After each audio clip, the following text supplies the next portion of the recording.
ولې یو ملګري ما سره رابطه وکړه د اسټرالیا نه او هغه دا خبره ماته کوله چې د حالاتو مطابق لګیا و چې فتنې ډېرې دي نو دا خبره کوله وایي چې د منډو مقابله وه دلته منډې چې وي د ښځو او د سړو ګډه وډه وه یو خو دا فتنه وه دویمه شکر وباسئ د الله چې الله د پاک دین نصیب کړی دی او بیا الله تاسو ته په دې ښایسته ملکونو کې ځای درکړی دی نو دا منډه یوه خو ګډه وډه ده دویم شرط په هغه منډه کې دا دی که هلک دی که جنۍ ده خو جامې به نه اچوي دا منډه دقه شان وه څو کیلومیټرو پورې دا منډې مقابله وه او هلکان او جنکۍ لګډ روان دقه غواړي دوی تا نه هم دقه غواړي او ما نه هم دغه غواړي او زموږ د دې معاشرې نه هم دقه غواړي چې زموږ په معاشره کې هم دقه شان شي چې دا سړي او دا ښځې ګډوډ شي د دوی نه ځناور جوړ شي د دوی نه څاروي جوړ شي بل ازادي څه ته وایي دا زه ته وایم ازادي څه ته وایي ازادي دې ته وایي چې دا ښځه ازاده شي د دې کور نه خیال دې دی که نه ښځه ازاده شي د خاوند نه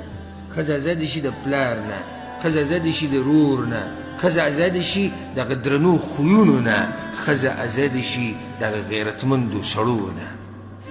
چې دا ازاده شي نو بیا که دوی څه کول غواړي نو بیا به کوي ځکه قصه تاسو ته معلومه ده که نه یو پیر ګیدړ وی تقریر وکړو دې ګډو ته تقریر ورته وکړو وی څومره ظلم تاسو سره روان دی په ځنګل کې هر ځناور هر څاروی مزې کوي ځان له ازاد ګرځي او تاسو دې شپو لیدنه تاو کړی دی دلته ولاړ اخر ستاسو هم څه حقوق دي که نه کوم چې پکې قمقلان ووي څه ناشنا خبره وکړو الله دې وي ګیدړ له د دې بدله ورکړي چې زموږ سره دومره مخلص دی زموږ د ازادۍ سوچ دی ورسره خیر په اول پیر کار ونه شو بعضو ومنله بعضو نه په دویم پیر ورته وي بیا تقریر وکړو چې زما پکې څه نشته زما څه دي زه خو هسې ازاد یم خپله خو په تاسو مې زړه سوځي د دې ژوند نه مزې واخلئ بهر وګورئ ځنګلې تکې شنې پرتې دي خوږې خوږې چینې دي ښایسته ښایسته اوبه دي تاسو نه دا شپول تاو کړی ده او د هغه په مرضي تاسو خوراک کوئ او د مالک په مرضي تاسو اوبه څکئ داسې ژوند دی بیا ورسره نور دي چې بعض ملګري شو خو دا څومره ښایسته خبره وکړه ازادي پکار د ژوند د خپلې مرضۍ زما دا خبره نن ډېره قیمتي ده او یو اهم نصیحت دی په هره فتنه کې صرف د حجاب مسله نه په هره فتنه کې هرې چغې سره ملګری کېږي نه هرې چغې سره به ملګری کېږي نه بلکې سوچ به کړي خیر وي په درېم پیر چې بیا ګیدړ لاغې نو بس وي دغه زما پکې څه زه خو ستاسو خیر غواړم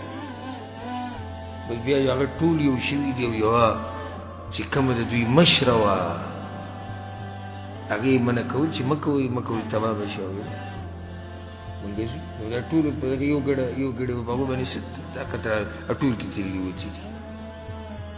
بهر ته وتي دي او بیا پې دې ګیدړانو او دې شرمخانو بیا حملې کړي دي د ازمرو پې حملې کړي دي او سپو پې حملې کړي دي او ګیدړ خو چرو ته کې و چې کار مې وکړو ټولو له مې خوراک پیدا کړو هغه وخت کې بیا هغه ټول وي دا وایي چې هغه پلاني چې خبره کوله چې تاسو قمقلان یې موږ نه منله دغه شان دا نن سبا چې اوازونه کوي دا شرمخان دي دا ښځې ازادۍ چې دوی ورته په اسانه بیا رسي موبایل نمبر به وله ورکوي دوی به په کلبونو کې میلاویږي دوی به په هوټلو کې پروګرامونه کوي دوی به زیناګانې کوي دوی به یارانې او دوستانې کوي د دې لپاره دا اواز روان دی دا زموږ څه خیرخوا نه دي ګورئ زموږ د څه خیرخوا نه دي په دې مسله ورسېدی او که